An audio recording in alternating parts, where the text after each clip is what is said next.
The last point I want to touch on is national trust. Norbert, I believe you are right.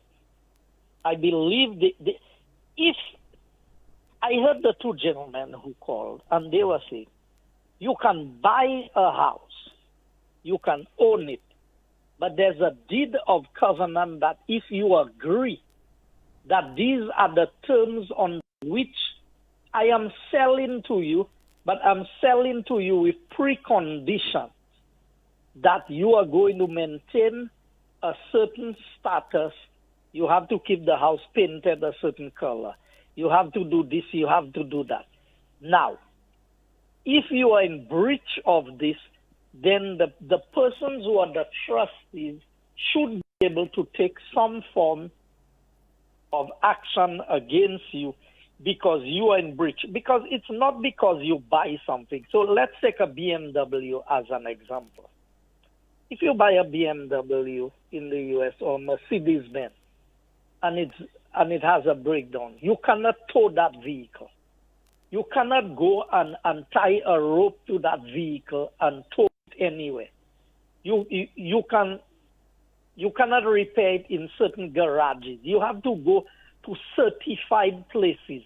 You have to put it on one of those wreckers that can carry the vehicle. Because the brand name of certain vehicles means a lot to them.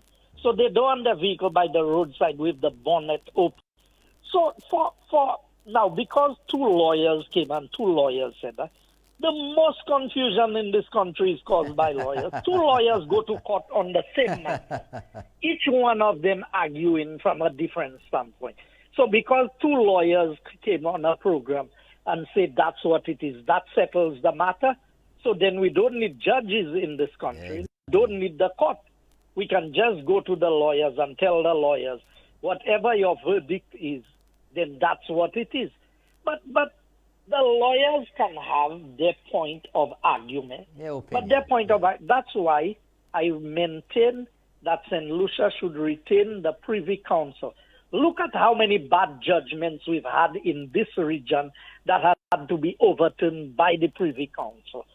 So when the lease agreement says that you shall have free access to the island, I want them to show me where in the agreement that this arrangement, because if it says that I have to have free access to the island. Now, as a child going to Pigeon Point, you did not have to pay to go to the beach.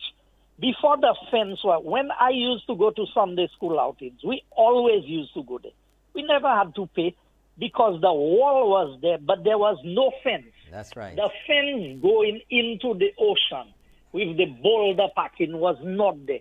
So you could have just gone in and gone in onto the beach in the area. So if there's free access to the beach, how can there be free access to the island? How can there be free access to the island and yet still I'm paying $10?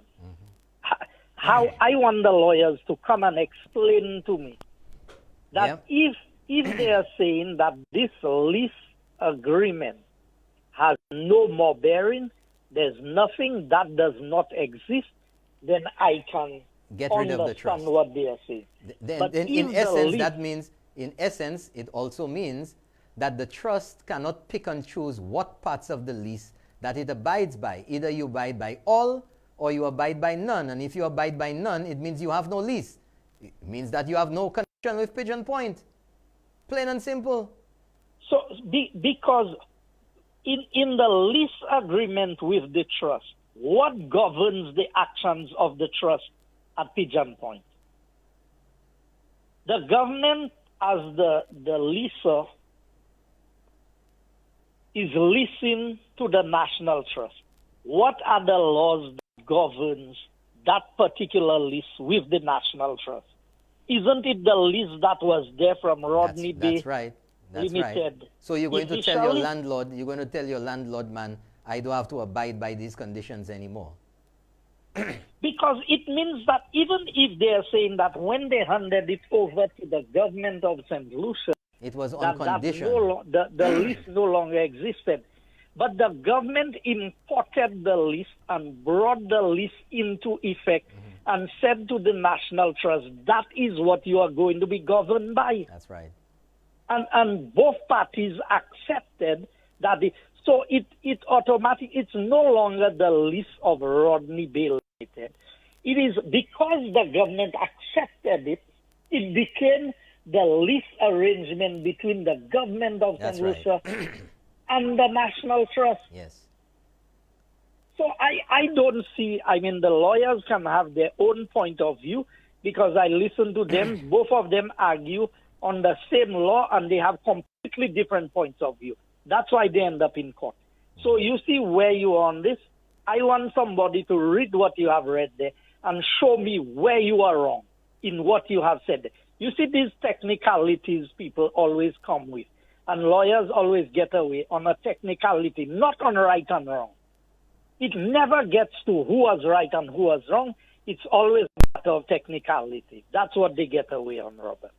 Okay, Norbert, sir. thank you. Thank you very much. Thanks for calling.